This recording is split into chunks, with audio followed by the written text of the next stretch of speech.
नशेच्या आहारी गेलेल्या मोहम्मद हमीद अहमद या सराई चोरट्याला अखेर सिडको पोलिसांनी गजाड करत त्याच्याकडून तब्बल 9,80,000 रुपये किमतीच्या चोरीच्या तब्बल 15 दुचाकी हस्तगत केल्यात। सिडको पोलीस ठाण्यात दुचाकी चोरीच्या गुन्ह्यात मोठ्या प्रमाणात वाढ झाल्याने सिडको पोलीस ठाण्याचे पोलीस निरीक्षक सोमनाथ जाधव, उपनिरीक्षक प्रमोद देवकते यांनी स्वतः तपासणी चक्र फिरवून त्यांच्या गुप्त बातमीदाराकडून माहिती मिळवली व विशेष पथकासह सनी सेंटर पिसादेवी रोड येथे सापळा रचून मोहम्मद हमीद अहमद या तरुणाला अटक केली। या तरुणाला कौटुंबिक वादातून नशेची सवय लागली तर नशेसाठी पैसे कमी पडत असल्याने याने चक्क दुचाकी चोरण्याचा निर्णय घेतला। तर मोहम्मदने 1-2 नाही तर चक्क 15 दुचाकी चोरल्याचं उघडकीस आलंय।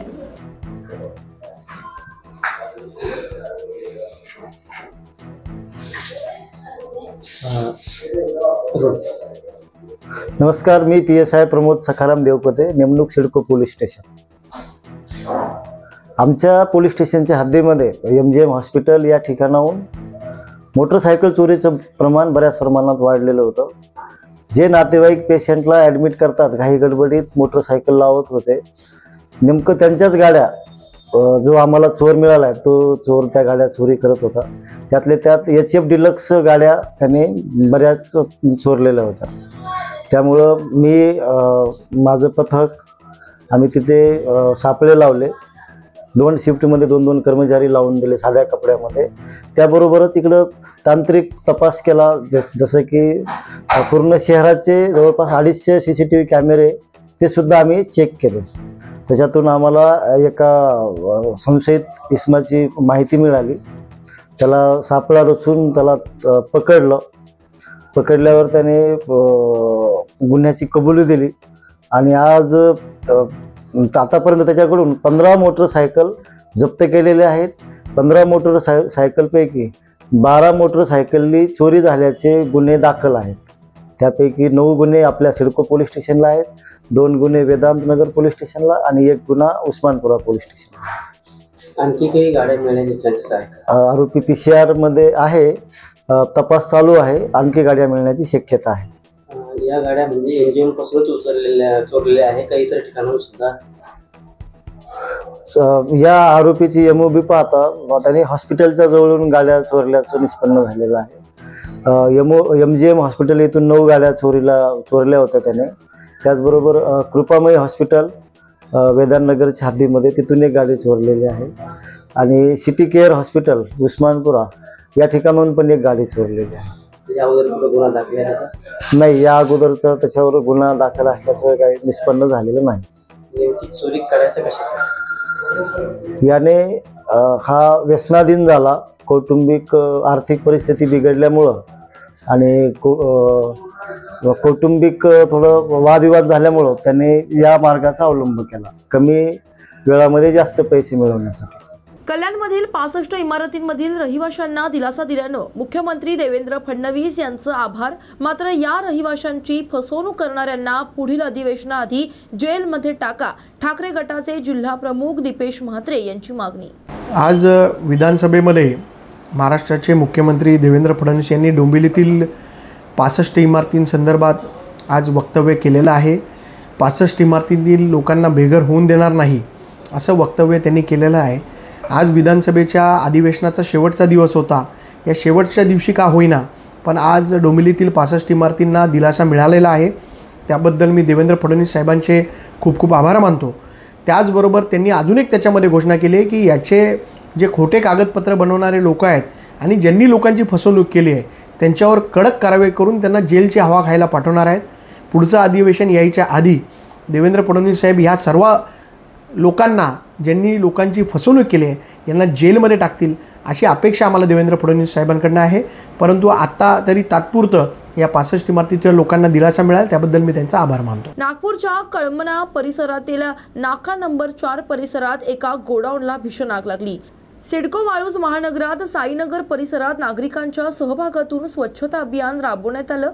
कचरा संकलनासंदर्भात नागरिकांमध्ये जनजागृती व्हावी या हेतूने हे अभियान राबवण्यात आलं। राबवण्यात आलेल्या या स्वच्छता अभियानात सिडको प्रशासक भागवत बिगोद, वसाहत अधिकारी स्वाती पाटील, शिवसेना उपशहर प्रमुख दत्तात्रय वरपे, शिवसेना तालुका संघटक अनिता पाटील यांच्यासह परिसरातील नागरिकांची मोठ्या प्रमाणावर उपस्थिती होती। मी सिडको वाळूजमध्ये वसाहत अधिकारी म्हणून सध्या कार्यभार स्वीकारलेला आहे। इथे आम्ही जे कचरा संकलन करतो त्याच्यामध्ये आम्ही आता गाड्यांचे शेड्यूल्स रेग्युलर केलेले आहेत। ते शेड्यूल नागरिकांसोबत शेअर पण केलेले आहेत। सो नागरिकांना गाडी दारात येत नाही अशी तक्रार करण्याची संधी आम्ही ठेवलेली नाही आहे। फक्त नागरिकांना मी हे निवेदन करेल की तुम्ही जिथे कचरा तयार होतो म्हणजे तुमच्या घरामध्ये तिथे तुम्ही जास्तीत जास्त जे सेग्रिगेट केलं तर पुढे त्याची विल्हेवाट लावणं आम्हाला जास्त सोपं जातं। कचरा जर एकत्र करून दिला तर तो वेगळा करणं, कारण तुमच्या घरामध्ये अगदी थोड्या प्रमाणात कचरा तयार होतो, आमच्याकडे जो कलेक्ट होणारा कचरा आहे तो खूप मोठ्या प्रमाणात असतो, त्याचं सेग्रिगेशन करून त्याची विल्हेवाट लावणं हे खूप अवघड होतं।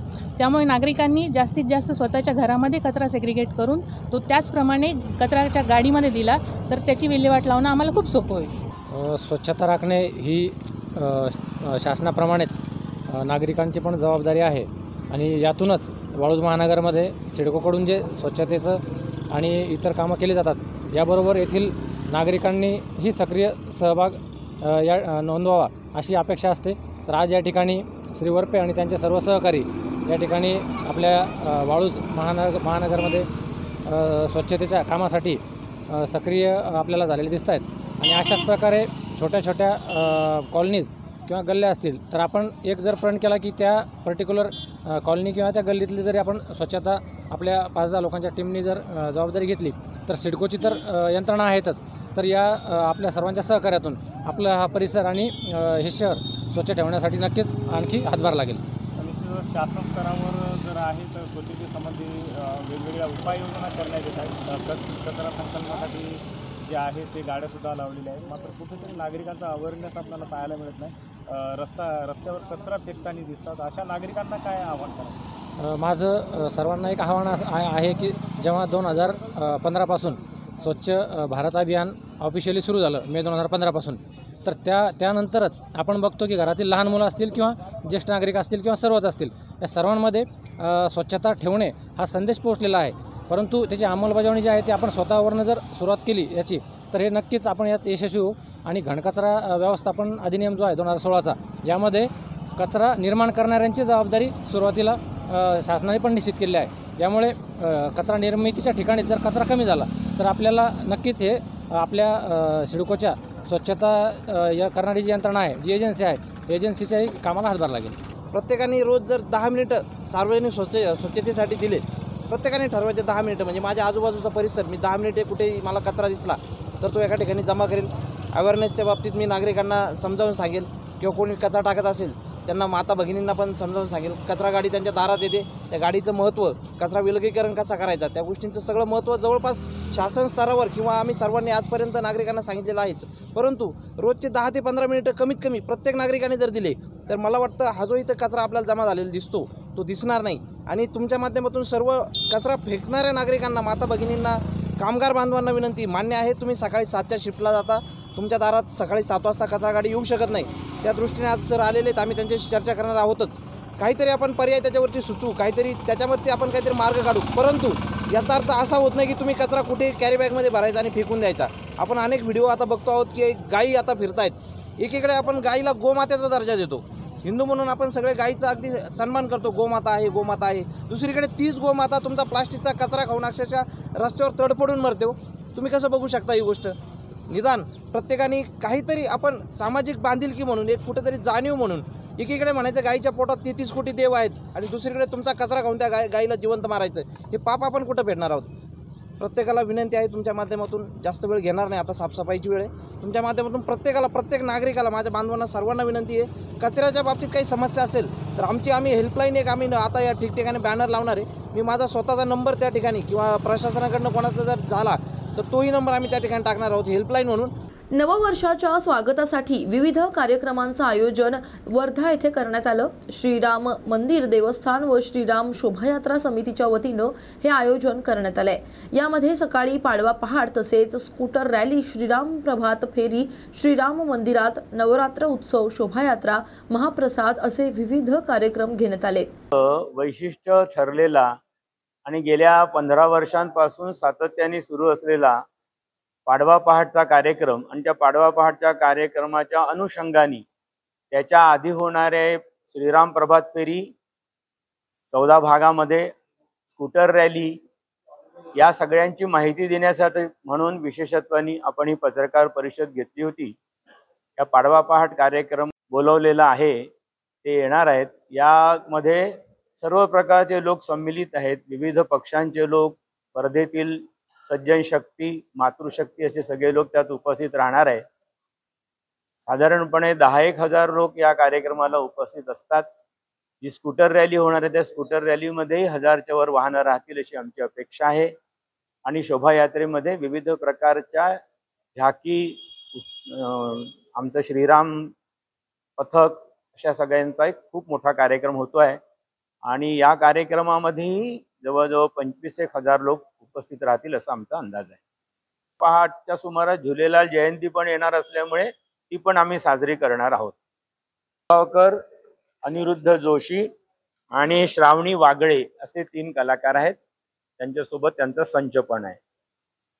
आमचं आवाहन हेच आहे सगळ्यांना की आपल्या भारतीयत्वाची जाणीव अधिकाधिक लोकांमध्ये उत्पन्न व्हावी या दृष्टिकोनातून आमच्या सर्व कार्यक्रमांचं आयोजन असतं आणि सर्वांनी त्यात सहभागी व्हावं। इव्हन स्कूटर रॅलीच्या मागे आम्ही जे आवाहन केलं आहे किंवा प्रभात फेरीच्या मागे की भारतीयत्व जाणा आणि भारतीयत्व जपा। त्या निमित्ताने श्रीराम मंदिरचे विविध कार्यक्रम आहेतच, हे प्रत्येक नवरात्रात सादर केले जातात। पण त्याशिवाय चतुर्थीच्या दिवशी सामूहिक अथर्वशीर्ष आणि पंचमी, षष्ठी, सप्तमी अशा 3 दिवस गजानन विजय ग्रंथाचं पारायण, लहान मुलांसाठी स्तोत्र पठणाचा कार्यक्रम आणि सगळ्यात शेवटी महाप्रसादाचा कार्यक्रम असं आम्ही आयोजन केलेलं आहे। संगीतमय यावेळेला आम्ही आयोजित केली आहे ती श्री किशोरजी गलांडे यांची रामकथा आम्ही आयोजित केलेली आहे। संगीतमय आहे, 7 दिवस चालेल। हो, सामाजिक उपक्रमामध्ये यावर्षी आम्ही आत्ता जोडून नाही पण एक 14 एप्रिलचा कार्यक्रम पण आम्ही घेणार आहे आणि रक्तदान शिबिर आयोजित करणार आहोत। तेच शिवाय दर महिन्याला एक मेडिकल मुक्त औषध योजना असा कॅम्प पण आम्ही घेणार आहे। वृक्षारोपण घेणार आहे। गरजू विद्यार्थ्यांना साहित्य, शैक्षणिक साहित्य वाटपाचा पण कार्यक्रम आम्ही घेऊ। नांदेडमध्ये भीमशक्ती संघटनेचे संस्थापक अध्यक्ष तथा राज्यसभा खासदार चंद्रकांत हांडोरे हे एका कार्यक्रमानिमित्त नांदेड दौऱ्यावरती आले असता त्यांनी पत्रकारांशी संवाद साधला। यांच्या स्मृती दिनाच्या निमित्तानं इथे व्याख्यानमालेचं आयोजन करण्यात आलेलं आहे। त्यांचा स्मृती दिन हा व्याख्यानमालेच्या रूपानं या ठिकाणी होतोय।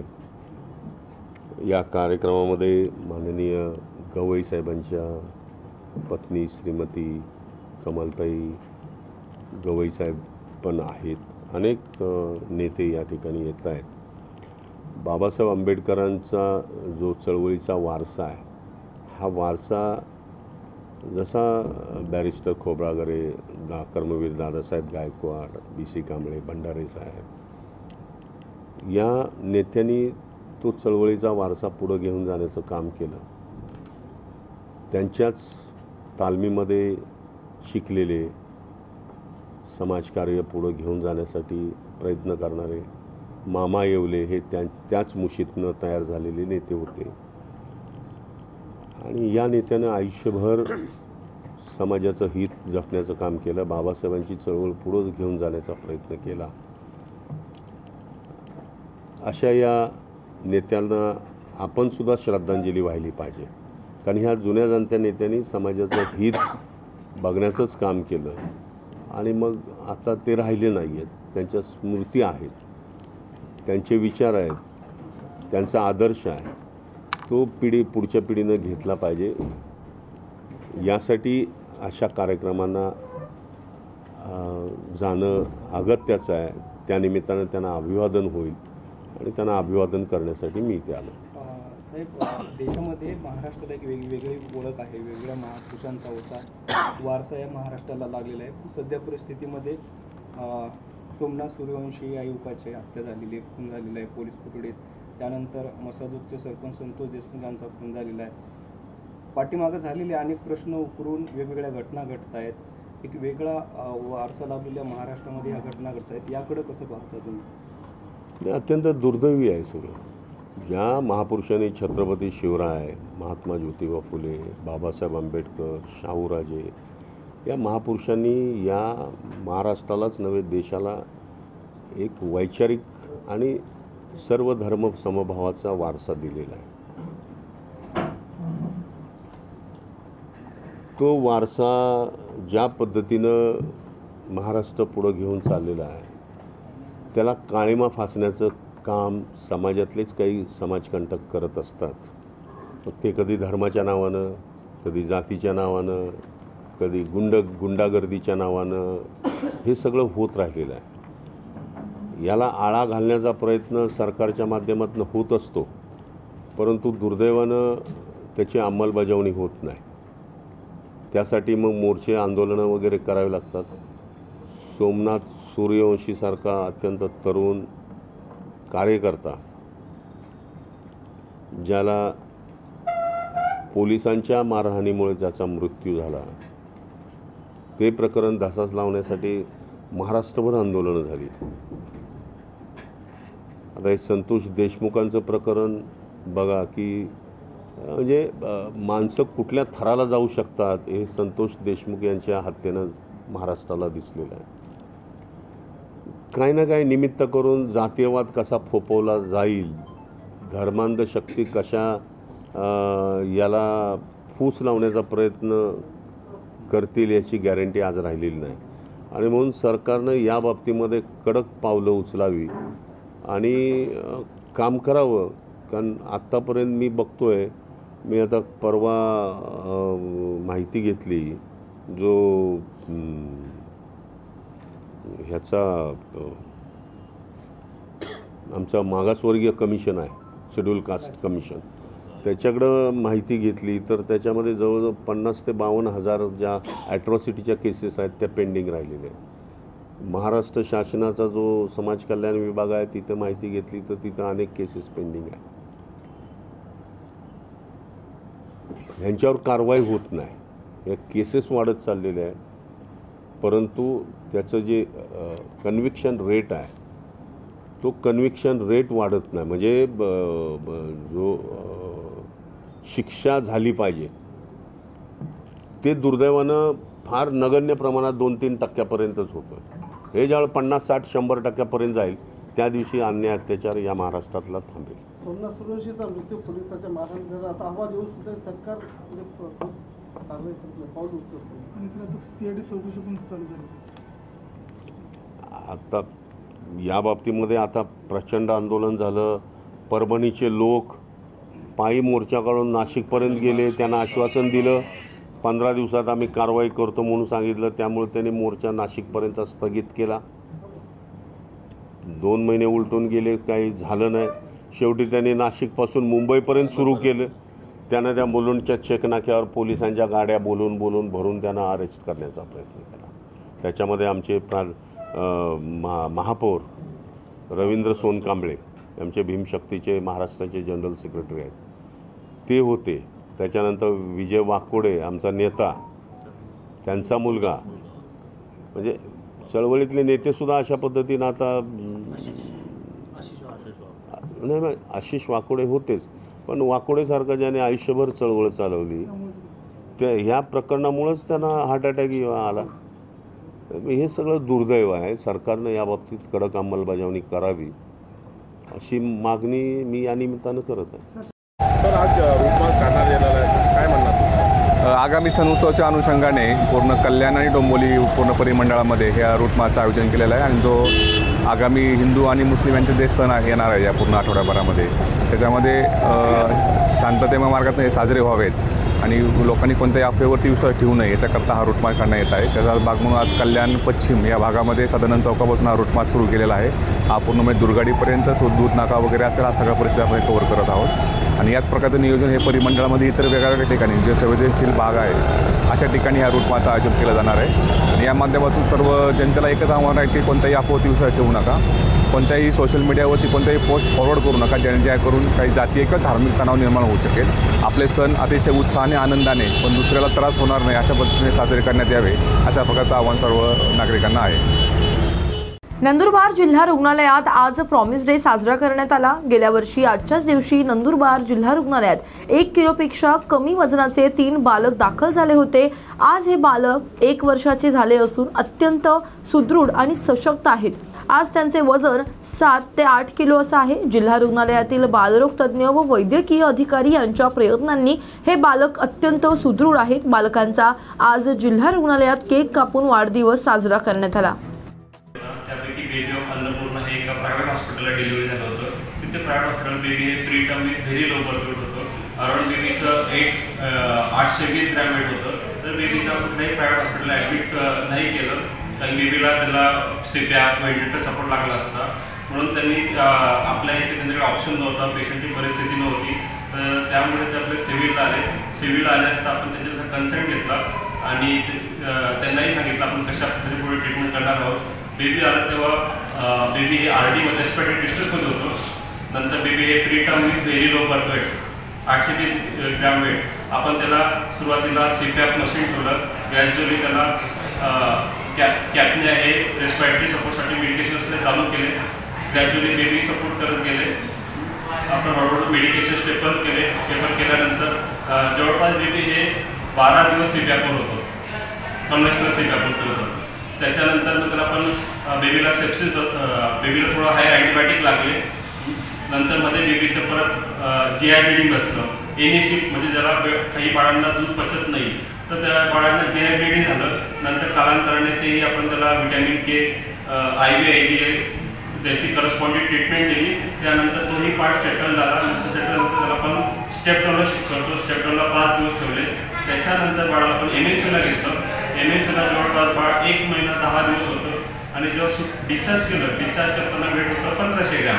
आपण ह्या पिरियडमध्ये नंतर मदरला कसं KMC द्यावी, कसं फिडिंग करावं या सर्व गोष्टी शिकवल्या जाते आणि हळूहळू त्याचं वेट गेन होतं कन्सिस्टंटली आणि 1500 झालं. त्या पिरियडमध्ये आपण बेबीची ROP करतो जेणेकरून डोळे व्यवस्थित आहे का, ब्रेनची तपासणी करतो, NSG करतो, त्यांना इंट्राक्रॅनियल ब्लीड आहे का, मेंदूमध्ये रक्तस्राव ते पाहतो. नंतर कानांची तपासणी करतो तर ते बाळाचे सर्व नॉर्मल आहे. त्यापैकी एक बाळ आहे त्या बेबी ऑफ सुनीता, त्याच्या बाळाचं ROP म्हणजे डोळ्यांचा प्रॉब्लेम आला तर आपण त्यांना 2 वेळा पुण्याला VNJS हॉस्पिटल पाठवतो. तिथे पुढची लेझर ट्रीटमेंट घेतली.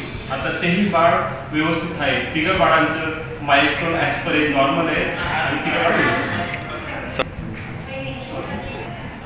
कारण आपल्याला ह्या पिरियड 1.5 महिना वेळ लागला, 1.5 ते 2 महिने. आणि आज एक बेबी जवळपास 2 महिन्याचा आहे. 2 महिन्याच्या बाळाचं जे माइलस्टोन असतात डेव्हलपमेंटली ते सर्व नॉर्मल आहे. बाळाचं हार्ट डोळे कान सर्व व्यवस्थित आहे.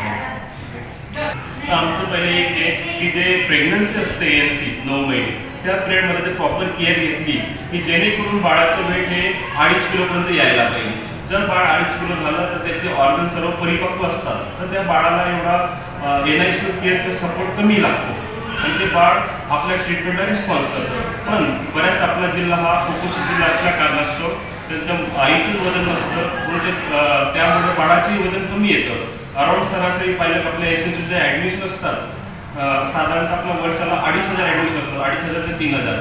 तर त्यापैकी आपला ॲव्हरेज वेट जरी काढला असेल ॲडमिशनचा तो 1.4 kg आहे, 1 किलो 400 ग्रॅम. तर याच्यात काय होतं ते बाळ कमजोर असतं. तर यांनी जर समजा आमच्याकडे ॲडमिट जरी केलं तर तेवढं कालावधी दिला गेला पाहिजे. 1 महिना 1.5 महिना जो वेळ लागतो. बरेचसे आयुर्वेद काय करतात 2 दिवस 8 दिवस थांबतात. मग आमच्याला सुट्टी पाहिजे तर बरेचसे कारणं सांगतात त्यासाठी आणि त्यांचे आहेत प्रॉपर त्याला त्यांचे रिझनही असतात. मी SNC आमची जी सिव्हिल हॉस्पिटलची टीम आहे त्या टीमचं मी अभिनंदन करतो की आपण त्या 3 बालकांचं 1 वर्ष जे झालं ते त्यांचा वाढदिवस साजरा करतो आहे. तर अशी अनेक बालकं आपल्याकडे असतात, तर जे आपल्याकडे रेफर होत असतात जिल्ह्यामध्ये. आपल्याकडे हा एकमेव नंदुरबार सिव्हिल हॉस्पिटलला एकमेव SNCU आहे जो आपण इथं टर्शरी केअर सर्व्हिसेस देतो आहे आणि अशा चांगल्या पद्धतीने देतो, जेणेकरून आपला जो देशाचा डेथ रेट आहे त्यापेक्षाही आपला SNCU जो डेथ रेट तो कमी, आपला फक्त 12-13% आहे आणि तो आपल्या मागील वर्षांपासून आपण इम्प्रूव्ह करतो. तर आपण तरी आपल्या सिव्हिल हॉस्पिटलच्या अंडर ह्या गोष्टी अजून या SNCUला आपण पहिले 26 बेड होते, आता आपण 40 बेड्स आपण ते ॲडमिशन ठेवलेले आहे. तर ॲडमिशन रेट खूप आहे आपल्याकडे नेहमी. आता सध्या तरी 50च्या वर आपण ॲडमिशन आहे. तर हा लोड कमी करण्यासाठी आम्ही आमच्या यंत्रणेमार्फत सिव्हिल हॉस्पिटलच्या यंत्रणेमार्फत जे ग्रामीण रुग्णालय किंवा उपजिल्हा रुग्णालय तिथे आपण धडगाव, नवापूर, तळोदा या ठिकाणीसुद्धा आपण SNCU सुरू करण्याचे आम्ही हे केलेलं आहे, प्रयोजन केलं आहे आणि त्यांचं काम झालेलं आहे, शेवटच्या टप्प्यात आहे. तिथं पण मॅनपॉवर आल्यानंतर SNCU चालू होईल, जेणेकरून आपल्या जिल्ह्याला जो बालमृत्यूचा जो कलंक लागला आहे तो कमी होईल. आणि असे जर पालकांनी ज्या पालकांनी आज त्यांचे बालक 1.5 महिना आमच्या SNCUला ठेवून आम्हाला सहकार्य केलं, जेणेकरून आम्हाला रिझल्ट देता आला त्या पालकांना की त्या लो बर्थ वेट बेबी ज्या 1000 किलोग्राम 1000 ग्रामपेक्षा ज्यांचं वजन कमी होतं असे बालकंसुद्धा आम्ही चांगल्या पद्धतीने वजन गेन करून त्यांना डिस्चार्ज केला आणि आज त्यांचा आम्ही वाढदिवस साजरा केला. अशा पद्धतीने इथं जर आम्हाला पालकांनी सहकार्य केलं, जे आम्हाला टाईम पिरियड आहे जे बालकाचं वजन इम्प्रूव्ह करण्यासाठी लागतो तेवढं जर त्यांनी सहकार्य केलं तर नक्कीच आम्ही याच्यापेक्षा चांगल्या पद्धतीने रिझल्ट देऊ. धन्यवाद. माझं नाव छावी अमोल तांबोडी आहेत. आम्ही जन्मास्थान तिचं वजन 800 ग्रॅम होतं. तिथल्या डॉक्टरांनी तिचं तब्येत गंभीर सांगून दिली होती. आम्ही दवाखान्यात खूप केलं तिला, पण डॉक्टरांनी इकडं सिव्हिलला पाठवलं. मग त्यानंतर इथं वेट केलं, तिचं इथे पण वजन तिचं 800 ग्रॅमच होतं. मग तिला ॲडमिट केली. आम्हाला सांगितलं गेलं की तिची तब्येत खूप सिरियस आहे, वाचण्याची शक्यता खूप कमी आहे. त्यानंतर डॉक्टरांनी तिला ॲडमिट केलं, खूप काळजी केली तिची वाली. सरांनी पण खूप सहकार्य केलं. प्रत्येक दिवशी वेगवेगळ्या प्रकारची औषधी, कसं बाळाला धरायचं, कसं फिट करायचं, बाळाला ढेकर कशी द्यायची, प्रत्येक गोष्टी वेगवेगळ्या शिकवल्या. वेळेवर बाळाला दूध द्यायचं, वेळेवर औषध द्यायची, बाळाचं मालिश करायची, व्यवस्थित त्याला धरायचं, त्याची काळजी करायची. KMC करायची, दिवसातनं 3दा KMC करायची, रात्री KMC करायची, रोज रात्री तिचं वजन केलं जायचं. प्लस म्हणजे अजून सिस्टरांनी इथल्या डॉक्टरांनी खूप काही गोष्टी शिकवल्या, खूप हे केलं. सरांनी ज्या दिवशी सांगितलं त्या दिवशी आम्ही सुट्टी मागितली, त्यांच्या विरुद्ध काय गेलो नाही की आम्हाला सुट्टी द्या, कारण की आम्हाला आमचं बाळ व्यवस्थित हातात पाहिजे होतं. सरांचा आणि इथल्या सिस्टरांचा, कर्मचाऱ्यांचा खूप सहकार होता आम्हाला, म्हणून आज आमचं बाळ आम्हाला व्यवस्थित दिसत आहे.